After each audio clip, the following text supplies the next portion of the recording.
So, are you ready? I am. All right. Please take into consideration I have been drinking water and I've had lunch, so I'm not sure how accurate. We're not going to tell them. Just trying to get, the exercise regime right back up and going, and my nutrition in itself is poor. So, so that probably puts you on a par with lots of people, and mums especially put themselves on the back burner. I think that's what's really difficult. Yep. Everybody else comes first. Measuring your weight. Do not grab the handles or move. And if you've got New Year's resolutions, one of the most important things to do is to kind of figure out where you're at now. Yeah. And to make sure that you've got something measurable that you can mark yourself against, so that you know if you're not holding yourself accountable, you can see where you're going wrong, or equally you can celebrate your successes when you know that you're really actually now making progress.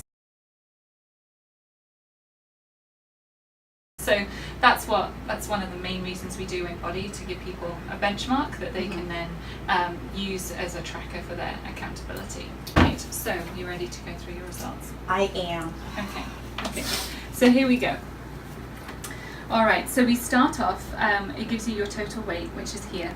Alright, now of your weight, not all of that is obviously one thing. So you've got this amount of lean body mass and this amount of total body water. Okay, and we've also got a bar graph that shows your weight here. And when of that weight, it's giving you a measurement for your skeletal muscle mass, so how much muscle you're carrying, and also your body fat here. Now, as with almost everybody that we see, you've got a capital C shape with the end of your lines here. And actually what we're looking for, what we're hoping to achieve, is a capital D shape. So that would mean that your muscle mass extends out just a little bit further than your weight, and a little bit further than your body fat mass. And most importantly, what we're looking for is to bring your muscle mass out and your body fat mass back down. Okay. So this is where the InBody test has a real strength, is because it differentiates between BMI and real body composition. Arnold Schwarzenegger and Brad Pitt were both considered obese according to the BMI at their peak condition because of how heavy they were, when the reality was that their muscle mass was really high and their body fat was really low. Okay. Cutaneous fat. Okay. So we have the MRI cross-section of 8 different men here. Okay. They all have the same waist circumference, and you can see the pinchable layer of fat in white. So that's the annoying layer of fat, but it's actually not particularly dangerous.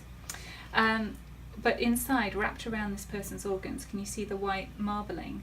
Yeah? This is what's called the visceral fat, and you can see that as we go along the rows here, the visceral fat increases. So this person here, or this man here, he's got half a litre of visceral fat. But by the time we finish, this man here has got 4.3 litres of visceral fat. Now, they all look the same size from the outside. So if you were to see these 8 men walking down the street together, you would think that they were all about as healthy as each other, because we all tend to judge people's health on what somebody looks like. And it's actually the visceral fat which is dangerous. It's metabolically active. It contributes to inflammation within the body, contributes to it interferes with the function of insulin. There's a connection between visceral fat and the development of Alzheimer's disease even. So this is not just, we're not talking about what you look like only, we're talking about your actual kind of real health long term, and what your risk factors are cumulatively. You want it to be under 10 for disease risk prevention. It's great, yours is at an 8, but I would like to see you safely down another couple of points. I would agree with you. Yeah, just so that we, especially at your age, I'd like to see you like nicely kind of around 5 or 6. Okay. Yeah. Next time you think about KFC or anything deep fried or any like I'm thinking about lobster. It's not even KFC. That's not too bad. You just need then to go you do easy. Domino and cream, maybe. Disaster. Disaster. Very much so. Yeah.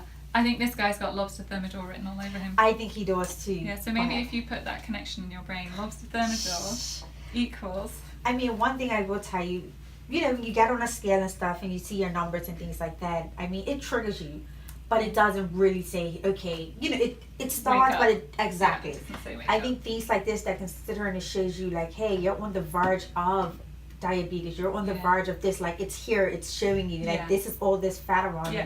It's like, now I really need to start to process it. And the fact that you can take this paper to a trainer or to somebody and say, look, this is what